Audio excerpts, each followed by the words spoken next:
what's going on.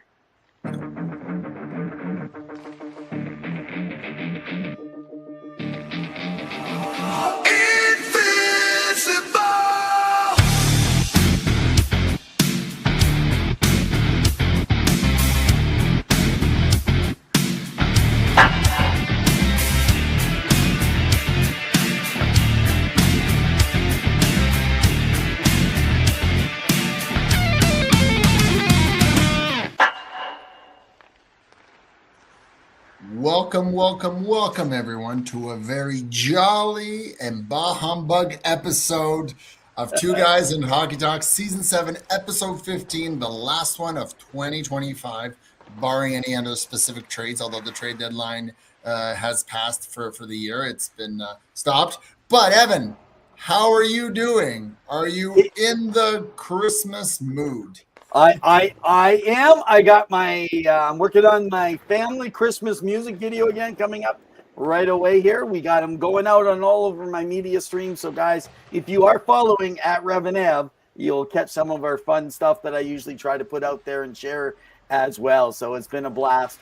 Today we live in a different area, but than some of you, we're cold where we are. We're in the Edmonton region.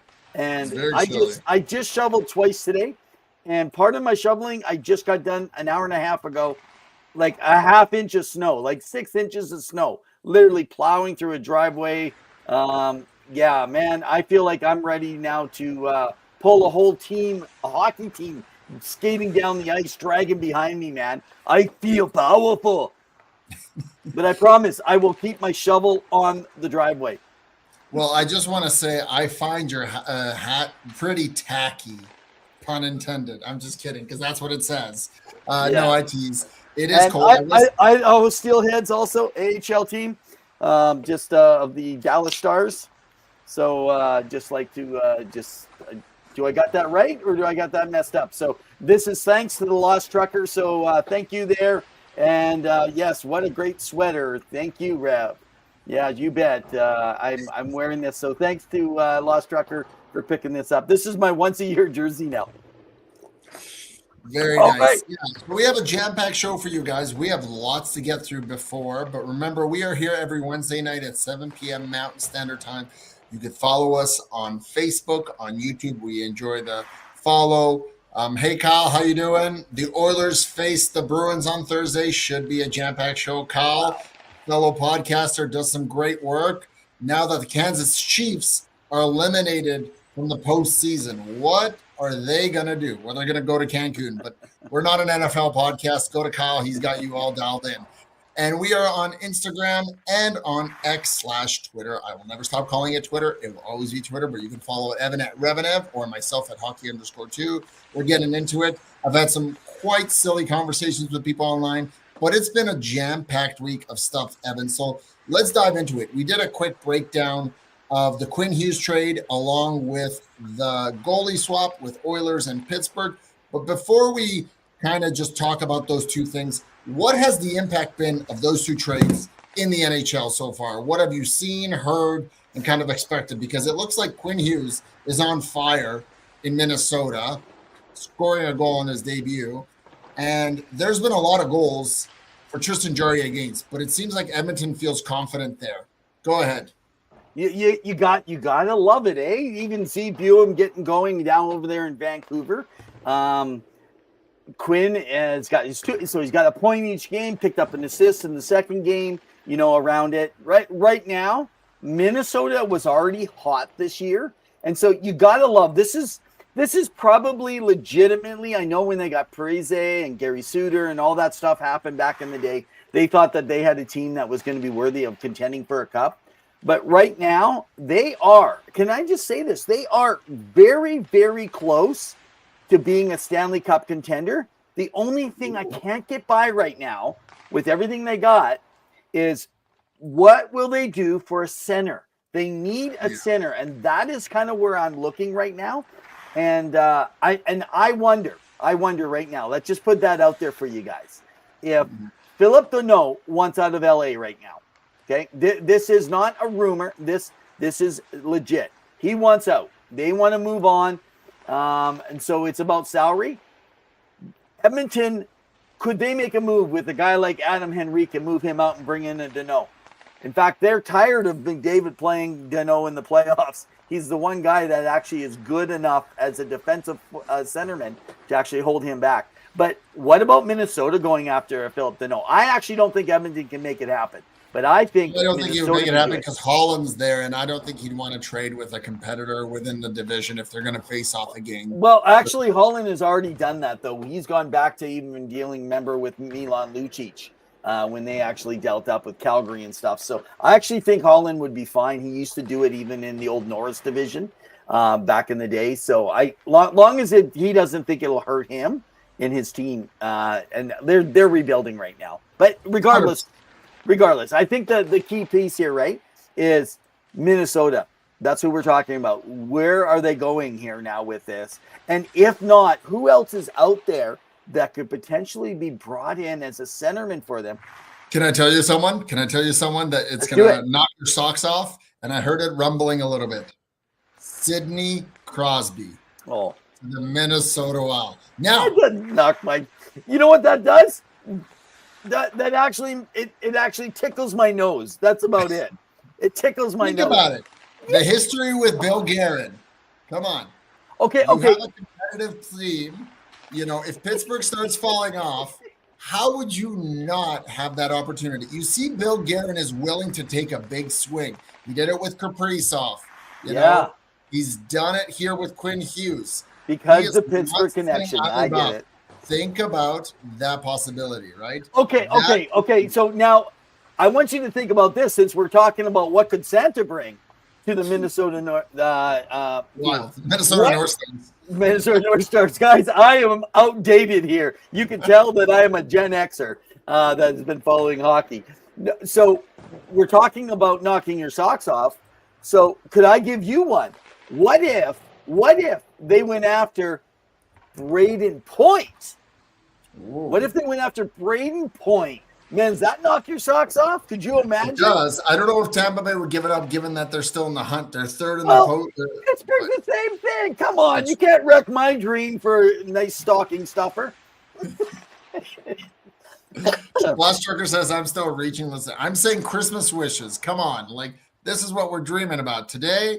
It's all about what Santa can give us. If you're in all fairness, Last Trucker, last week you were saying enough with the rumors, and we were talking actually about Quinn Hughes, and it was only a day and a half later he got traded. There you go. So as much as Pawel gets on these little rants and his little fun side show, it's just like all of a sudden something happens. But then, of course, he claims to have had this inside track, and I'm like, I heard rumblings he was being moved. I did not think Minnesota was the team. I honestly thought there was a good inkling from Detroit, and I know they were a team interested. I really thought Detroit was where he might end up, not in New Jersey. And I mean, things could change in a year and a half, but right now Minnesota's in. They have a big wish list. I could see Philip Danault wanting out. The other team, Evan, and because they just made a GM change with Jarmo Kekalainen in and Kevin Adams out, what is Buffalo going to do with their players? Are they going to want to stick around, or they're going to change? Hello, Wanderer. Happy holidays to you. Wishing you all the best. Now, do you think Buffalo does something here, or will they trade and try to maybe get another pick? Because it is a deep draft. Have you talked about all your prospects, your Revs top 15? Your thoughts there? Yeah. What does Buffalo do? Yeah, so they're going to take their pick this year. They will do that, but right now, and by the way, this is, like I said, their first GM that I've actually agreed with, that I've been cool with Buffalo on their pick. So I think that they're going to make some moves. Look for one of their goalies to be cleared out. So, and that most likely could be Alex Lyon. So look for that at the trade deadline as go to a contending team around it. Don't look at Edmonton, even though they had interest before. There's just no way with that salary that I could see that even being a potential at all. Now, however, let me just say this. I expect within 7 days, you guys ready? Lindy Ruff to be gone. And I expect there's two possibilities. Loveliette and DeBoer. So look for that as a possibility right now. It's really quiet on some pieces, but that is what I am hearing some talk around that could be making a move. Just because, again, you want to go with your own guy. You're just a new GM. You're coming in. So this could be would this be our first casualty coaching position of the year? Or did we already go through someone yet? No. Nope. Nobody. Remember last year by this time? They'd already gone through let go 5 coaches.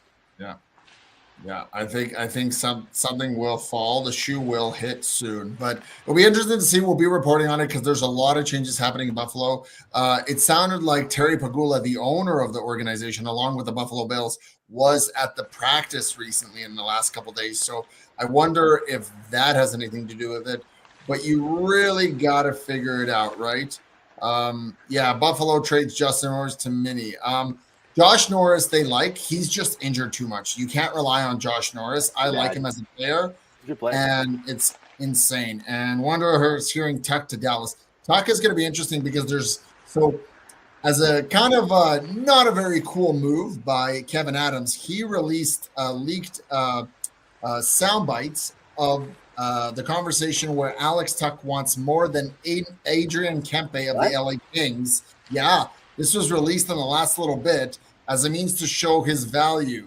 This was reported. That might be a good reason to move out Adams, eh? It's like, what are you doing? So you wonder, will he get more than Adrian Kempe, who I believe signed, what was it, 11 plus? 10? So, guys, hey, we don't have it handy here. 10.65. 625, 10.63. Yeah. So he wants more than that. So let's say he wants 11.5, right? Let's say that. Who's going to pay that, right? So there's drama in Buffalo, and like Vancouver, they need to set the tone and just cut out all the noise. It's too much.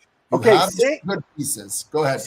Hey, I'm saying that because we're still on the Vancouver piece. Now, they made their trade. There's no way, by the way, anyone saying that, they came out really good or this and that. When you get, they will never. I think Quinn Hughes will go down as the best defenseman ever to play for the Vancouver Canucks. I don't even know if there's a chance. It's almost like saying that there's going to be a better Pittsburgh Penguin than Mario Lemieux. As great as Crosby is, he's still no Mario Lemieux, even though he's taken on some of those records around him. So I mean, Quinn Hughes, frankly.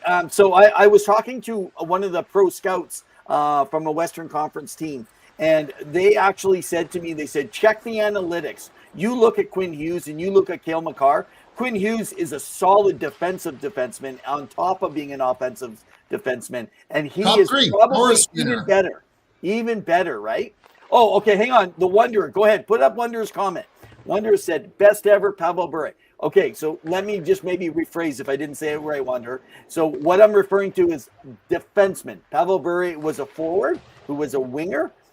So he will go down as the number one defenseman that no one will be better than him on that team is what my opinion is. I just can't see it. But I believe Quinn Hughes is a better player, has not been surrounded by the talent of Cale Makar. And if you take Cale Makar off of the times when he plays with Nathan McKinnon, his numbers are actually relatively low. And he makes a lot of I don't agree there. I don't agree with Lost Truck that Quinn Hughes is better than Makar. I disagree. I think Makar is way better. Okay, but I just said that. I just said the exact same thing. I believe Quinn Hughes is better. With you.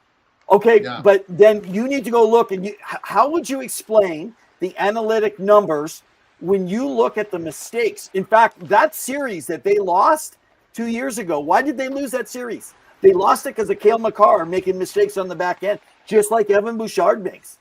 People are missing that. You take Cale Makar away from Nathan McKinnon, and his numbers are low.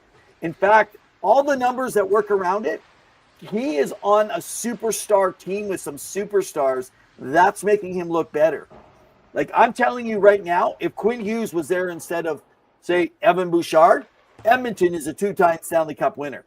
That's the difference that guy makes because he's defensive. And, in fact, Quinn Hughes is one of the few guys who can actually stop Connor McDavid out there one-on-one.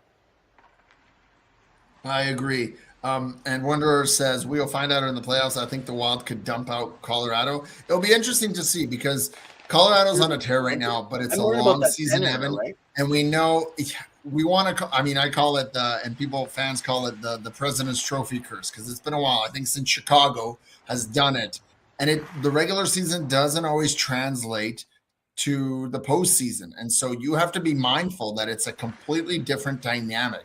You start at 0-0.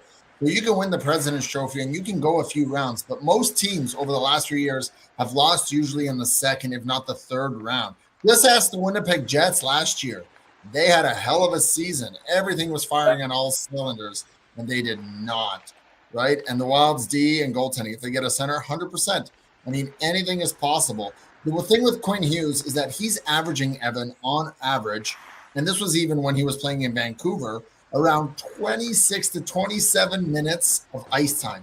That's almost half the game. Next to the goaltender, that's incredible, right? He made the play better, just like Evan Bouchard does for Edmonton. Yep. And yes, Evan Bouchard has his hiccups, but the And analytics, he is better, just like Bouchard, that Hughes makes the team more successful, more offensively dangerous when he is on the ice.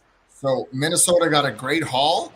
And all they need to do is play that Bill Guerin style of hockey, and they could potentially win. The Wanderer asks, could the Wild get Fantilli from Columbus, or is that not realistic? I can't see that happening. Wow. Fantilli loves being in Columbus. I can see him being the next captain. He's a leader there. He puts up goals. He was so happy to be drafted by the team. I think they're going to do whatever it takes to keep him. Columbus is kind of in limbo right now. I want to see them succeed, but they need a little bit more scoring. I think anything is possible in Columbus. Like you said, I think he's one of their core, but I don't know if Minnesota would have what's necessary to get him. That would even if he was available, that would be, I think, the struggle that they would actually have with it. Right now, I'm hearing there might be a shakeup coming in Columbus. I don't think it's Fantilli, and I don't know what that means. But I've heard from two different, one in the West and one in the East. One is a player development, and one is an amateur scout. And they both randomly, I've heard over the last 2 weeks, that there could be some type of shakeup, and I don't know what that means. I don't know if it means management. I don't know if it means players, or what that means, but.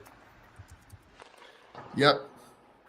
100%. All right. So I want to get into quickly because we just touched on them a little bit, but just the honorarium of Leon Draisaitl scoring 1,000 points in the NHL, the first ever German-born player to do so. Your quick thoughts on it?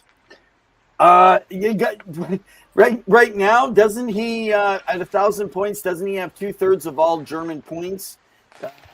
His 1,000. I think all Germans combined throughout NHL history might have 1,300 points combined, and now he's going to be sitting at 1,000. So I mean, this literally has changed the landscape of hockey across Germany. The program. So what I've actually heard is that they have tripled right now. They have tripled the amount of people going into hockey, into camps, into teams. And right now that they're working even with the government to be able to do more investments into community for kids. And supposedly it looks like Leon has donated a lot of money over the next few years in development for German hockey players. So I'm actually really interested to see what they will be like at the Olympics, because when you're going to have some pretty good players, this will be the best iced German hockey team I think that they've ever brought. Agreed. And he's going to be leading it. I wouldn't be surprised if he was captain. If he hasn't already been named, I can't tell you. Has he been named or no? Who's that? Leon Draisaitl as captain of Team Germany? I do not know that right now. I don't know. We'll have to find out. It's a given, though. I can't, why would you put anyone else as the captain? That would be. And you spoke about Philip Deneau and his teammate Darcy Kemper. So he was injured recently after a collision with none other than Mikko Rantanen. So he's out for a week. Again, Evan, I don't know what's happening. It looks awkward and bad. Yeah, that's like the fourth thing. Like something's going on, right? So I don't know. Like the league has to kind of do something here, because that's 4 in a row in the last little bit. That's injuring a lot of players, right? You've got Romanov out long term, which Patrick Roy was insist about the injury, right? You got the hit on Coronado. I mean, where do you stop, right? The Wanderer says we've got a few German kids coming through Edmonton, Stamansky and Lewandowski. Yeah, I like them. Big things happening thanks to Bowman. Yeah, there's some progress there in their development. Go ahead about. You know, when I look at that Kemper one, I'm actually shocked that he's out. It's interesting with goaltenders. Man, I feel like beer league and rec hockey and junior hockey, goalies get smacked around a lot more, and they don't seem to be out of hockey. So it's like when I look at the hit, Anthony Stolars and his hit from Sam Bennett. Rantanen was not in the crease. So in all fairness, Rantanen is a big tough guy right in there in the midst of it. This is what I'm starting to feel like. The Coronado one, it could go either way. If Coronado would have absorbed differently and tried not to avoid. This last one I do not put it on Rantanen. I put it on the defenseman, kind of pushing the guy in. And I don't like what I'm seeing in the NHL when a lot of defensemen are actually causing the issue. I remember when I would be playing goal in men's rec hockey, and I would get some guy come into me, just crush me, like flip on me, and I literally would almost bench press him right off and go after him with my glove round covering his whole face, right? You know, and truth is, though, Pawel, it was my own guy that sent him flying into me. I just didn't have a review to watch up on the big camera screen. And a lot of times they go, dude, that's funny you went after him, but I'm sorry, it was me. And I don't know why defensemen do that. Why do you direct them towards your goalie, not away from the goalie? And so I blame this on the LA Kings defense. You don't seem to have very good teammates, or maybe they're playing against you. Maybe they know they're going to be traded like Stuart Skinner, and they're like, you know what, whatever, let Evan get knocked into.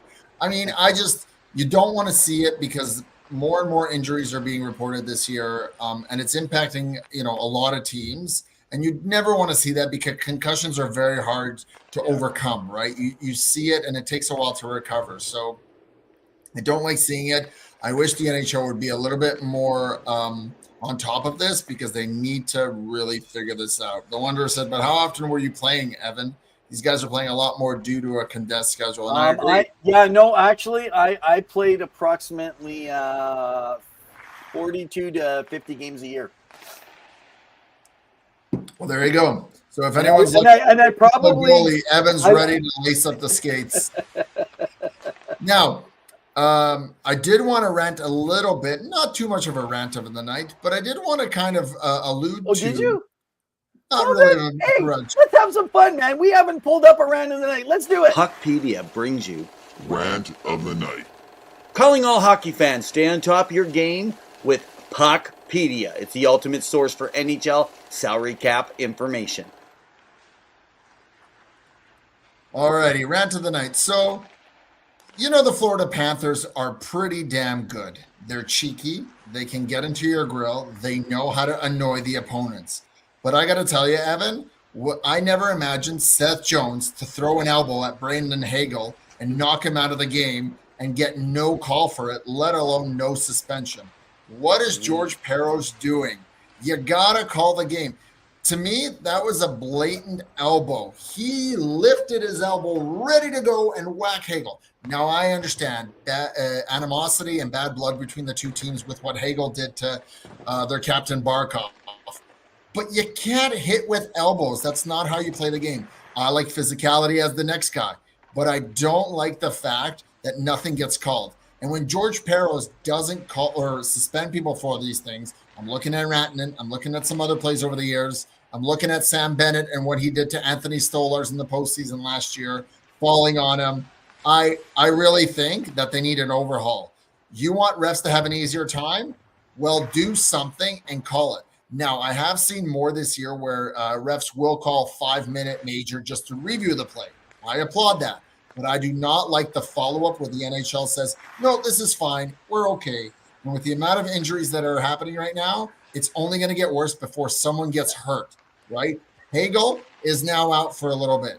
He was one potentially to be on Team Canada. Can he still play? Most likely. But how well or at what percent are you going to get him, right? And will it impede with a younger player like a Bedard or Celeriti who could potentially take that spot? I mean, all these questions are arising. And I just think that George Peros needs to make a decision. I'm sorry, you need to call and throw the book at people. Even if it's a fine. I know people may not like it. That's what's in the CBA, but you got to do it. But that's what I think. I think what's it called? I don't know. My rant tonight, and Lost Trucker says, what kind of rant is that? So who's ranting it, the refs or the players? It's against George Peros and Department of Player Safety for not following through. I think that if Lost Trucker keeps going on, your next rant might be on the Lost Trucker. Guys, that's Rant of the Night. Puckpedia brings you Rant of the Night.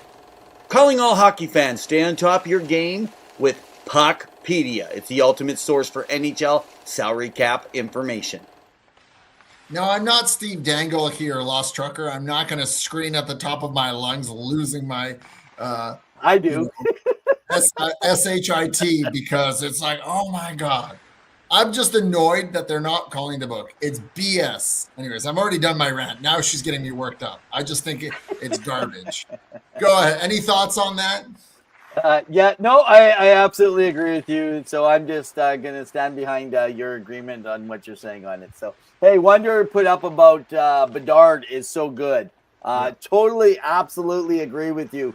And it's really sad right now because what I heard, and again, these are only little leakings, and when you're dealing with second and third parties, you don't know how legit. But the possibility of specifically someone like Connor Bedard making Team Canada, it is still very, very high. Everyone is given a Macklin Celebrini based on playing around because of playing penalty kill, power play, versatile to play the wing, the center.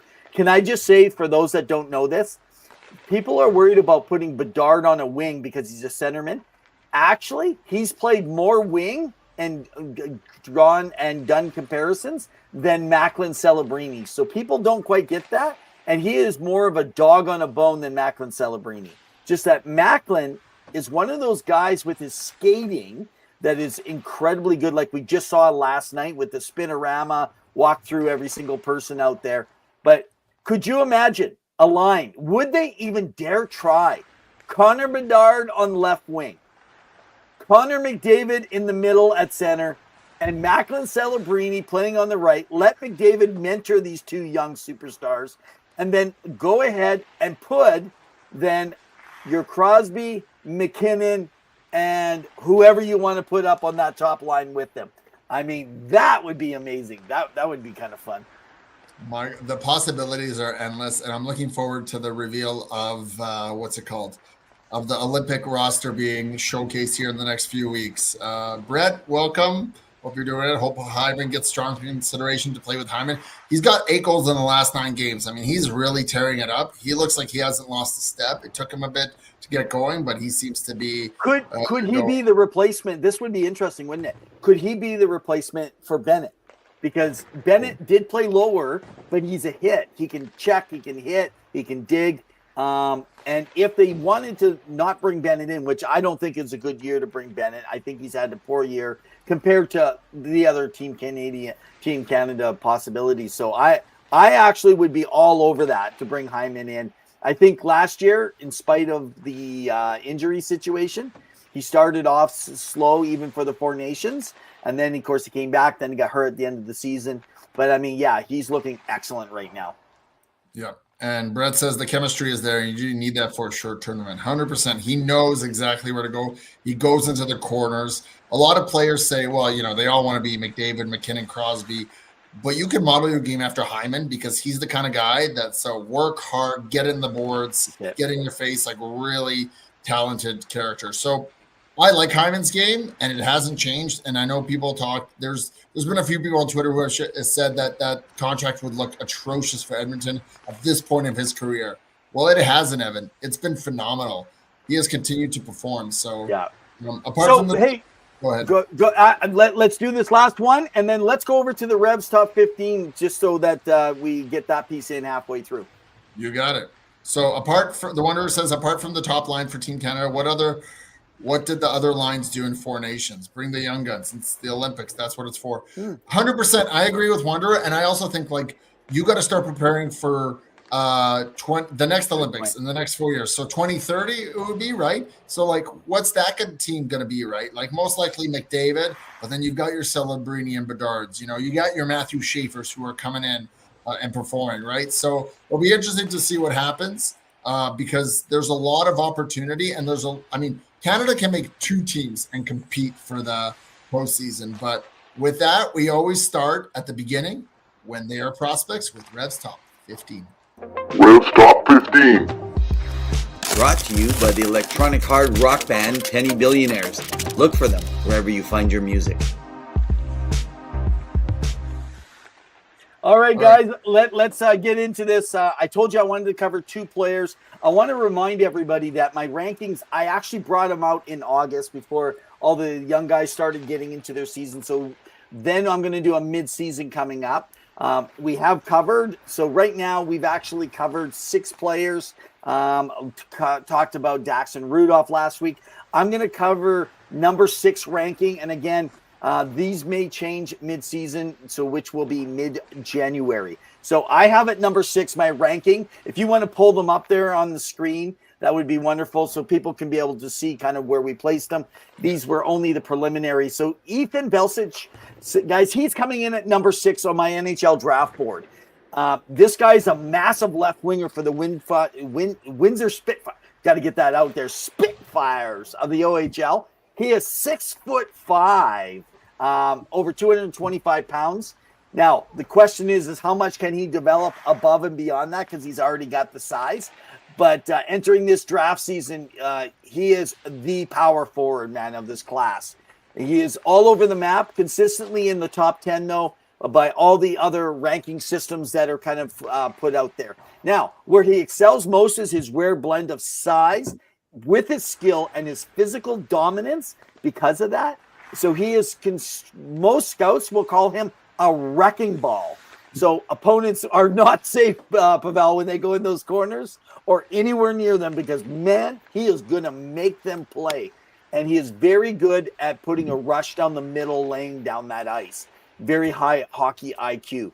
Now, the reason I got him at 96 is simple. In this draft class, it is loaded with skill, unique combination of elite size and scoring, and he is a potential game changer. So that's why I project him as a top 6 forward who can actually score, say, maybe 30-plus goals. Now, and also intimidate defenders. Now, at number 7, last week I talked about how one of the groups, the Pro Scouting Group, who is one of our partners, Jason Bacalov, former Pro Director of Scouting for the, who brought in Barkov and Aaron Ekblad and so forth. He has now his own company. He was with the Florida Panthers before. Anyway, he has Tynan Lawrence as the number 1 right now ranked. I have him originally at number 7 in August when I started. Now, Tynan is the true number 1 center in this draft class. Not a lot of centers that are high end.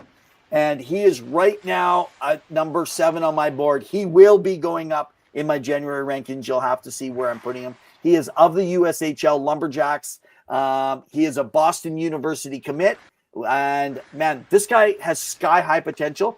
Regardless of where he's drafted, I think he's going to at least spend 1 year playing. So, again, Jason Bacala has him placed at number 7. High motor, puck handling skills are crazy. He is an all-around dynamo. He is constantly in motion no matter what he's doing. And his off-puck work is outstanding when he's not with it. Great positioning. He's got a timely stick, goes into dangerous areas. And again, having good size. And he sacrifices some of his offensive game for a 200-foot game. He reminds me a lot of just a bigger, tougher Macklin Celebrini with a little bit less on that skill size. So, again, I have him at number 7. I favor him. He will be in my top 5, let's just say that, in mid-January, regardless of what kind of happens out there. So that's where I have him ranked. Now, just a quick note, number 1 ranked, I have Gavin McKenna. Guys, there is no question for me. Gavin McKenna, and I'm telling you now, January, no surprises. He is still there. He had a comment. Now, one of the pro scouts that I have had conversations with, and I mentioned this on previous shows, have actually told me that the Penn State University, I have no one that's backed this yet, play a university-style structured system, not a university, an NHL-style structure as opposed to most universities, which makes it a little bit tougher. And they do not have high elite talent. So he is literally relied on a lot, and there's too much pressure, really. He chose to take the $700 plus $100,000 and play there. But this is what he quoted. Gavin McKenna quoted this. There is a lot of chatter, he said, of my year, but I want people to know it's a growth year, and I'm playing harder and stronger guys. And I did this because I wanted to challenge myself, and I can say I have been challenged. I believe that even though we're not seeing the curve as drastic as we've been used to, I think he will light it on fire, and he is still the consensus pick. So that's my Revs Top 15. Revs Top 15. Brought to you by the electronic hard rock band Penny Billionaires. Look for them wherever you find your music.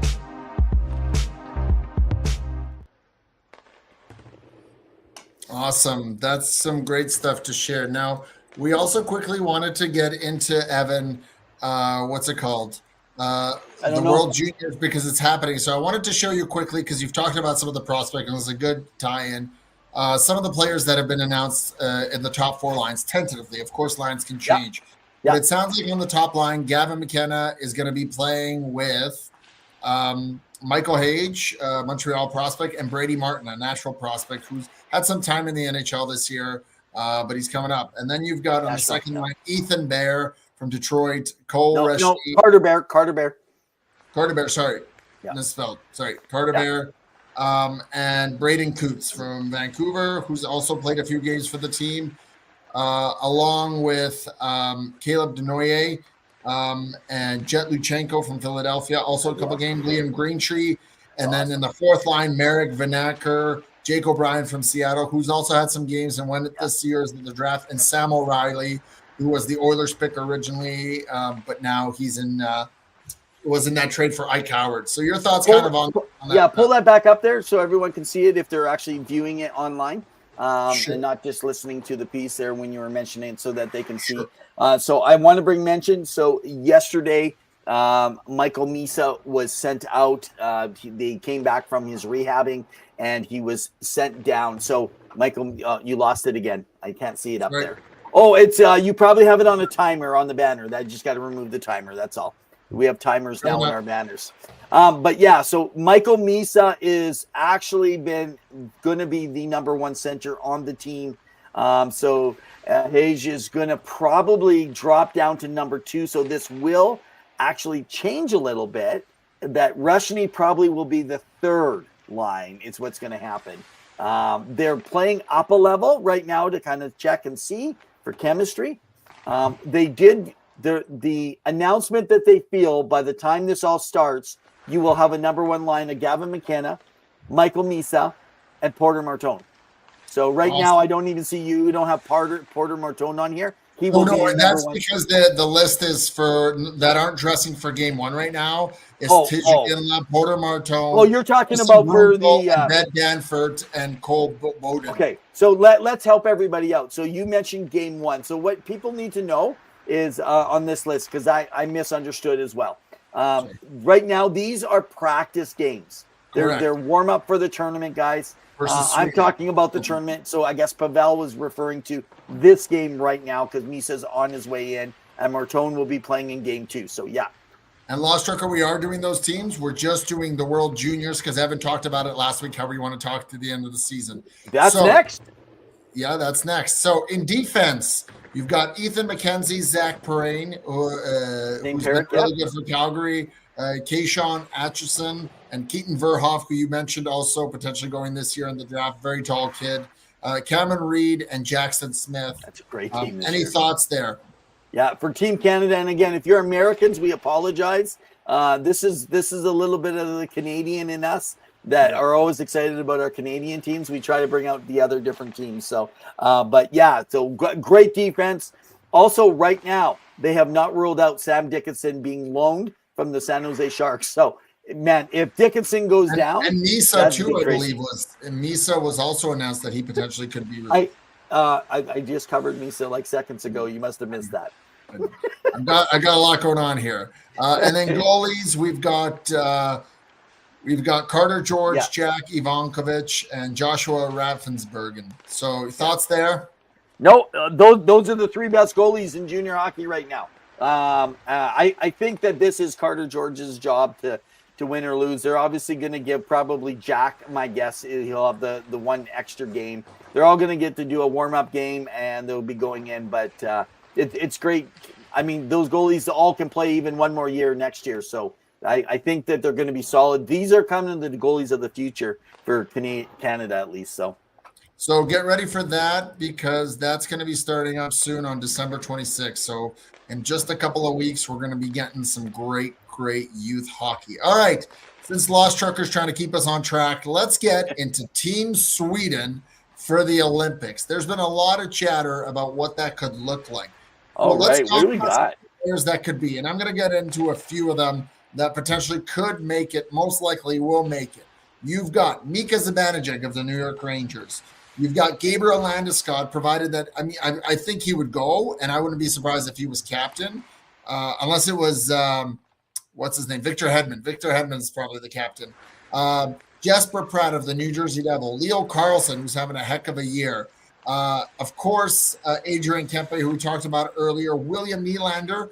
Elias Pettersson, that's my one guy that I'm like, all right, like hopefully you can perform because you've had a hard season. Lucas Raymond. William Karlsson of the Vegas Golden Knights, Joel Eriksson Ek, who is an excellent two-way center, and Philip Forsberg. Any thoughts there on those players who are the forwards? Yeah, so Would you replace anyone? Would you have somebody like a Fabian Zetterlund? No, I wouldn't. Now, just a heads up, Victor Hedman has been off since December 11th. He still has a goal of returning for the Winter Olympics in Milano. So, because he's already on the earlier roster, right? However, he had a procedure done on his elbow. So it's just a matter of, is it going well and will they be able to? So looking at it, interesting enough. So when I'm looking at it, I'm actually saying, now, Jesper Wallstedt, will he actually get a good chance? I don't think so. I think I would do it. I would just do it because you're in the Olympics, so give him a chance if you can. Not there, but their defense, Rasmus Dahlin definitely is in there. Victor Hedman, like you're talking about. Erik Karlsson obviously will be there. His offensive game is going to be Jonas Brodin, like you were talking about, right? And Rasmus Andersson of Calgary. These are all kind of, think of it. You got, how about right now, Hampus Lindholm, right? Over in Boston, right? You know, when you're kind of dealing with. So anyway, Matthias Ekholm could also be another extra that could actually be on that team they're bringing. So, but listen, you got William Nylander, you know he's going. You got Elias Pettersson, Adrian Kempe, like you said, Landeskog, you know is going. Lucas Raymond. You're dealing with Leo Carlsson right now. I mean, he's lighting it up in the top 10 or top 12 of scoring, no matter where that is. Jesper Bratt of the Devils. I mean, right now, maybe a guy that's going to be more the checker, but he's still a good center. And someone like William Karlsson out of the Vegas Golden Knights, that could be a possibility. And Joel Eriksson Ek right now, Minnesota Wild. That guy, physical, reliable guy. And Philip Forsberg, like you said. I mean, they're loaded. They are loaded to bear. They can play upset. They can play upset, very much so. Now, the big question is, in goal, you have three big names, proven NHL starters. Ullmark, Markstrom, Philip Gustafsson. I'm going with Gustafsson because he's having the best year so far. Markstrom's been up and down, and Ullmark has also struggled. But that's my 1, 2, and 3. Your thoughts? Would you agree? I'm actually taking Wallstedt out of with Gustafsson. I'm taking them both. Them both.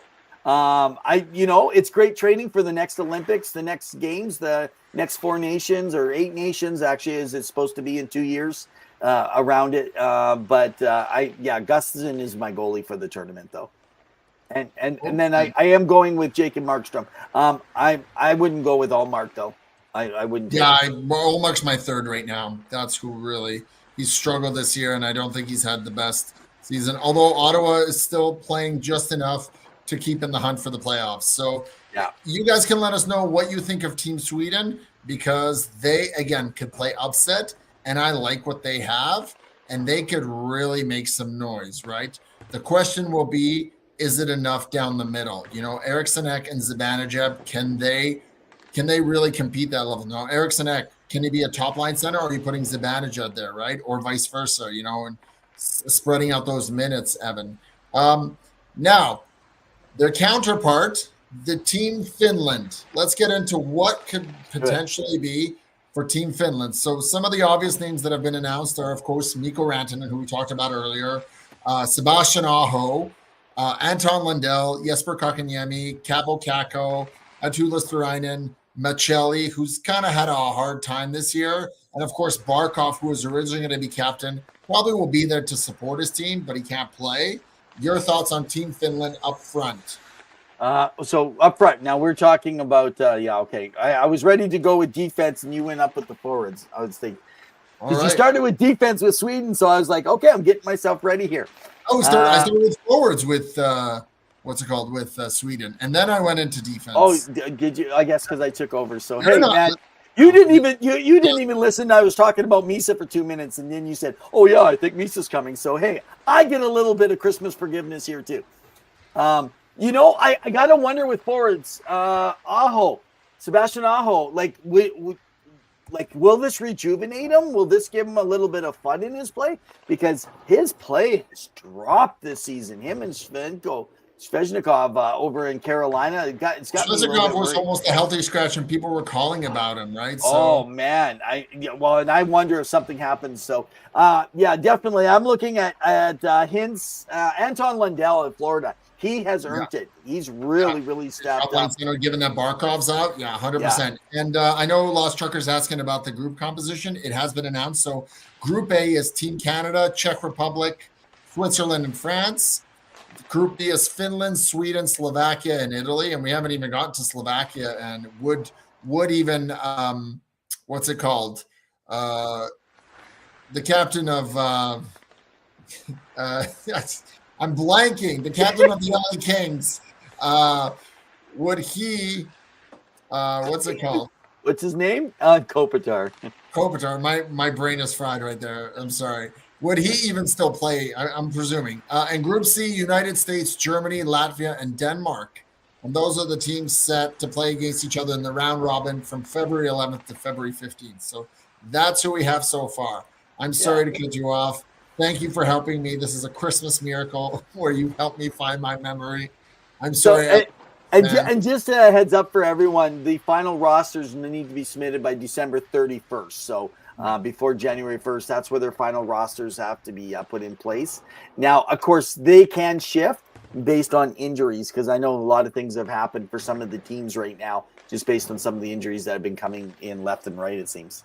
All right, so we'll get into the defense as we should have. So I apologize to my co-host for Team Finland. So, of course, you've got the top guys, Miro Heiskanen and Esa Lindell. Go ahead. And then you've got Henri Jokiharju, Nico Mikkola, Florida, Rasmus Ristolainen, who has been in and out with the Philadelphia Flyers, Olli Mata. I mean, pretty good haul. Your thoughts there? I essentially, I think they're three deep. I mean, Heiskanen is the top of the players.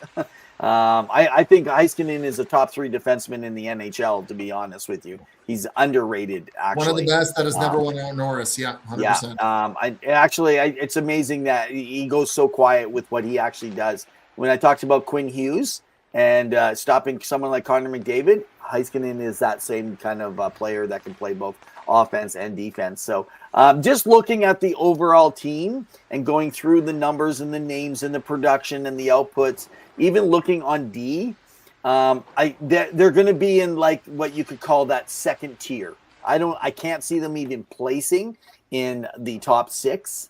I actually think you're upsetting all our Finnish fans. You're saying they have no finish. I think that they have a workhorse team. If they win, it's because the goalies are going to bail them out. That's 100%. What right now. It's a workhorse team. Finland has always been known for that.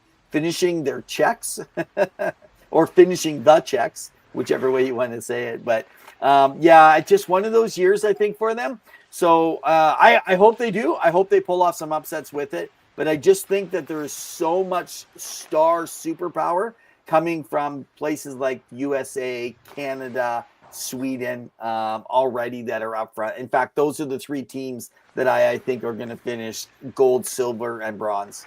Well, I mean, I can see that being that. Hey, Ray, hope you're doing well. I'm sorry your team did not get Quinn Hughes, but you still have 2 out of the 3 Hughes, and that ain't bad according to Meatloaf.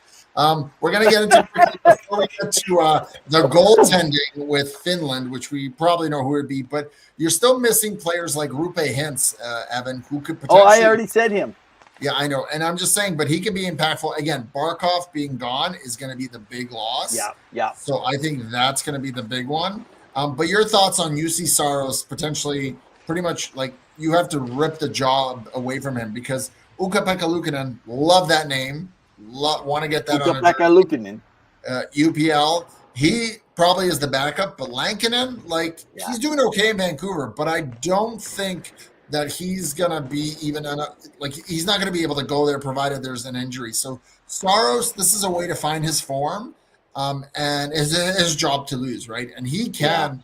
The team will go as far as UC Saros can keep the puck out of the net, right? That exactly. And Ukko-Pekka Luukkonen, I actually would take Korpisalo over him actually this year. That's how I actually did, just because of, I mean, he's also dealt with injuries this year, right? So that's something to actually consider, with it. But Kevin Lankinen, I mean, is probably going to be your backup, your number one backup with it. Isn't Ukko-Pekka Luukkonen injured right now? That was my understanding because they've gone through a few goalies. Yeah, there is a possibility that he could be back in time to join them and stuff. So that's why I kind of think Korpisalo could be the guy that goes in if he's not actually ready. I think they'll take Ukko-Pekka. Okay, guys, I'm not going to say anything. UPL. Say that 5 times fast, and he appears in your room. Yeah. Ray says that's okay about the New Jersey thing. Nobody's matching that package for Quinn Hughes, and they will get him in a year and a half for nothing. You know what, Ray? It's like I thought that would be possible at one point in time, but now I don't know if you heard the comments from Quinn Hughes of saying that he will not forget what they did to stand up. What Bill Guerin did. Yeah, and actually, I'm actually worried that there could be a player, maybe a Hughes leaving like Jack and actually going the other way at some point in time or trying to pull in. Guerin is good. I hope you're right, though. I hope that there is a possibility. I feel bad for Minnesota fans then, but I think that they still should have found a way to make it work. They should have done more work and been more prepared. They knew that this could have been coming a long time, and Jersey would have been the front runner for Quinn for a choice. 100%. But he would have resigned. The problem with New Jersey is that they really rely on Jack Hughes to be healthy, and he's had a hard time staying healthy. And of course, the injury was kind of bizarre. It's not something that happened on the ice. It was off ice, but really, you hate to see it because he was electric and dynamic for that team. And I like the speed that New Jersey brings, but let's hope we can get back quickly to the lineup because he's another candidate potentially. I wouldn't be surprised for Team USA, right? I mean, what he can do because they could potentially all play together. So it'll be interesting to see what happens. Now, any final thoughts? I wanted to wrap up a little bit with some around the rink, but I wanted to know if you have any other thoughts before we wrap up our NHL news. No. I'll the only other NHL news, I'll talk a little bit about history in a moment at the end. Around the rink.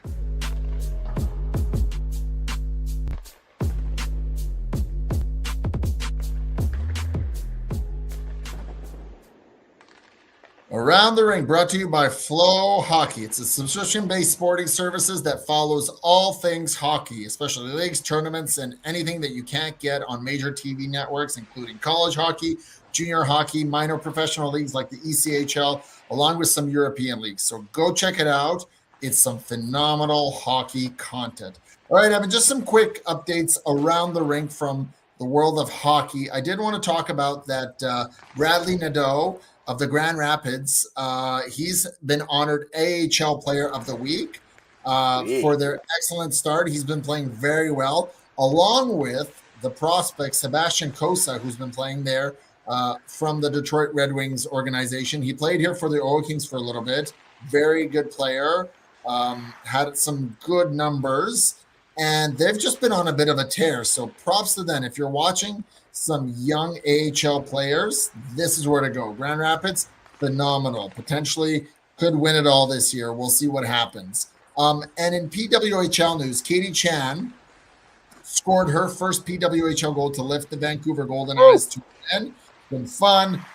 In the third season, there's been a lot of action and excitement with, as we talked about a few weeks ago, Boston being on top and not being super dominant, even though they weren't expected to be as strong, as well as Ottawa, who the Vancouver Golden Eyes beat. They added some depth by signing Olivia Wallen to a short-term, get this 10-day contract, just because of some of the injuries they have. It. So congrats to her. We hope it can be extended, but you rarely see those 10-day contracts, right? So you would think they'd be a little bit longer. I myself, I'll be honest, I don't know the whole intricacies of the CBA with the PWHL, so it's on my to-learn list, but that's been going on. Anything you want to bring up around the rink? Just, and again, it's outside the NHL, but Willie Mitchell, there's been a civil lawsuit against him for sexual assault that had happened in a case. So again, guys, check into TSN's Westwood. He's following, Rick follows all that kind of stuff out there. Like him or don't like him, he is very good at bringing these types of cases and making it so that it's known that this is going on. The only way that you can remove this kind of stuff from sports is by actually bringing it to light that these cases are there. So people are more cautious, right, around it. So again, that's kind of a sad news that we still are dealing with this. But I just like to remind everybody, it's not always hockey and hockey culture. It's sports culture. It's in baseball. It's in football. It's in basketball and soccer, and all that stuff happens everywhere. 100%. I was reading Jordan's comment. Where's my contract extension? Well, Jordan, if you'd sign what we sent to you, aka fax to you, you'd be able to get your full 8-year, $60 million contract. But unfortunately, you don't have a fax machine. Didn't it pass? Well, it passed, but he had that 30-day deadline, but he continued to deny it. So maybe next time, Jordan, you're gonna have to put your first foot forward and show us what you're made of. Maybe in the CHL or the WHL. Which one do you want to perform in? Right? Well, we don't know, but you seem to love one or the other. Jordan gets extra beard. That's the bonus. Signing bonus. Speaking on that, that's been Around the Rink.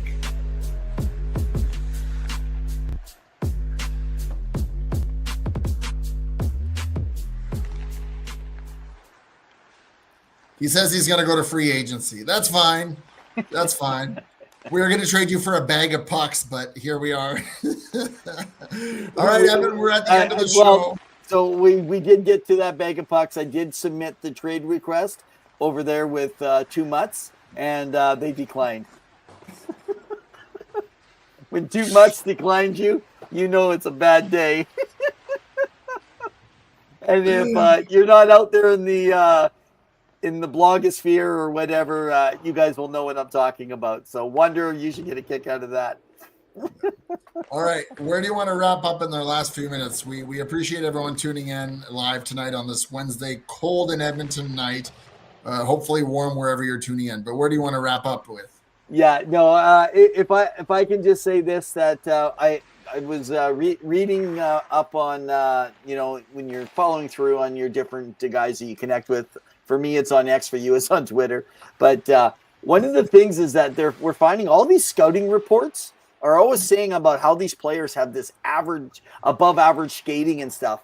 And it's just like they just put everybody into this category.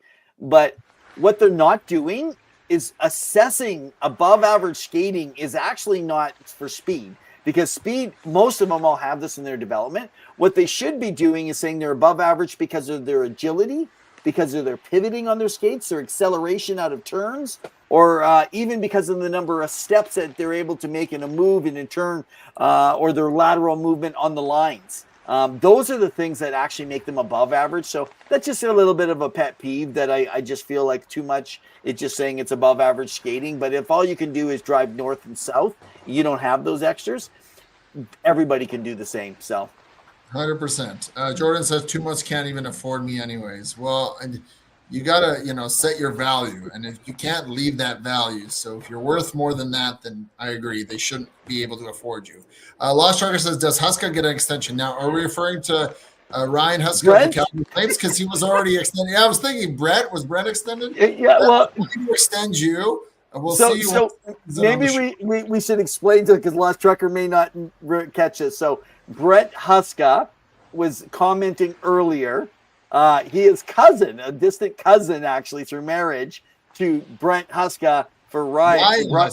For Ryan, yeah. So just so you know, and Brent was my connection in the Oilers blogosphere back in I think it was 2007 or 2008 when I originally connected into the sports writing world for broadcasting and writing. So and he was on earlier. So Brent, if you're still there, look at that. We want to know if Jill wants to know, the Lost Trucker, if you're getting an extension. Hopefully it's a big one. We're not offering anything. We'd love to, but we're kind of limited here. But that's pretty much it for our episode tonight. We are here every Wednesday night at 7 p.m. Mountain Standard Time. We are on Facebook, on YouTube, on X/Twitter at Revenev or hockey_2. And we are on Instagram. We've got a great website with articles regularly going up. We will continue to write all through 2026 as we begin a new chapter and part 2 of season 7 of Two Guys in Hockey Talk, and we go through to the postseason.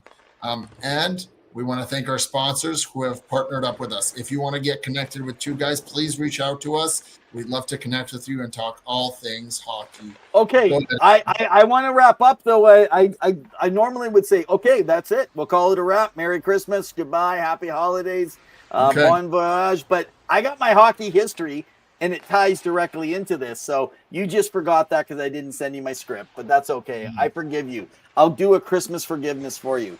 Give me my hockey history, and then we'll wrap her up.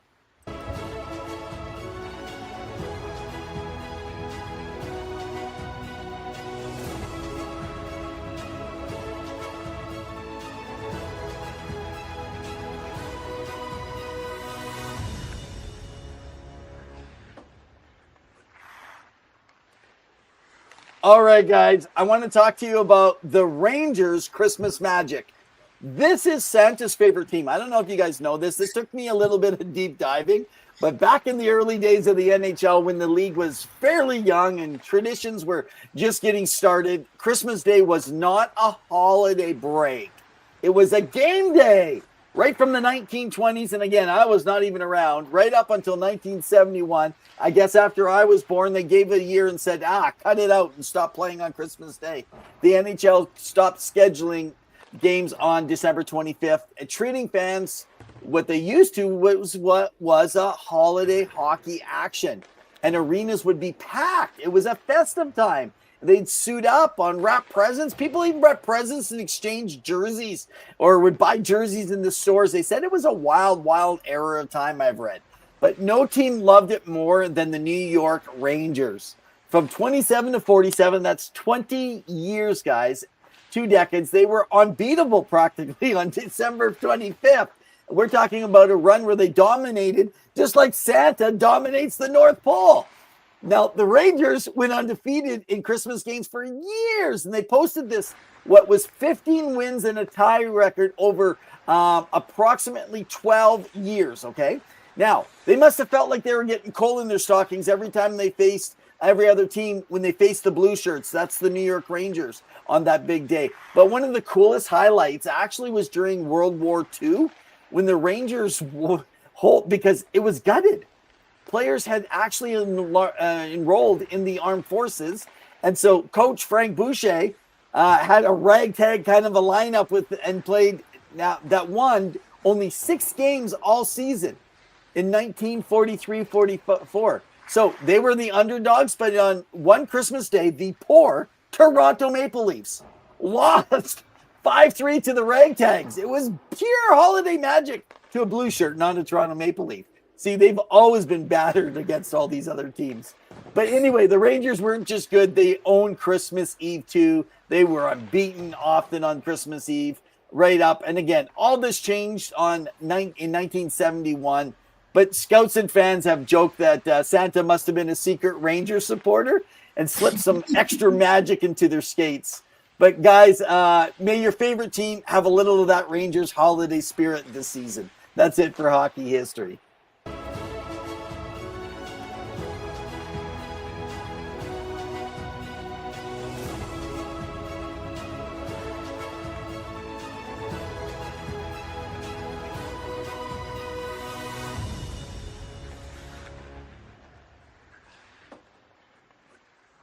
That was wonderful. I appreciate you sharing with that. And you guys, if you want to share any kind of hockey history, reach out to us and let us know something that we should share on the podcast. Evan, that's a wrap. Woo! Presents under my tree. Let's do it. Hey, Merry Christmas, Happy Hanukkah, Happy Holidays, Happy Happy Kwanzaa. New Year. Wishing you all the best, Merry and Happy New Year. We will see you back in the new year, 2026. So 2 weeks. 2 weeks. Things. Yeah, it's going to be insane. So, guys, we're 2 weeks. We are about 40% through our season. We do 41 episodes. We have completed 15. We have 2 weeks off, and then we'll be back with the final, what will that be, 27, 28 episodes with new guests, people around the clock having conversations. So we're looking forward to it. Again, thanks to everybody who's joined in, especially, again, all you guys on X. Oh. There's a comment from X, from Lacia 35. This is a Christmas miracle from Elon Musk. How you doing, comment on here. Hallelujah. It has worked. You have asked and prayed for this, and ask and you shall receive. There you go. So I don't even know what I was saying. You interrupted me. You threw me aside. But hey, again. We're talking back about the New Year guests, 27, 28 episodes, lots of guests. That's where you are at. Yeah, that's where we're at. And so we're looking forward to having a ring-a-ding-dong dandy into 2026 and to see everything that is going on out there, guys. So should be a blast. But as we say every week, guys, remember, in the meantime and in between time, keep your sticks on the ice. Stay safe. Cheers. Cheers. Thank you.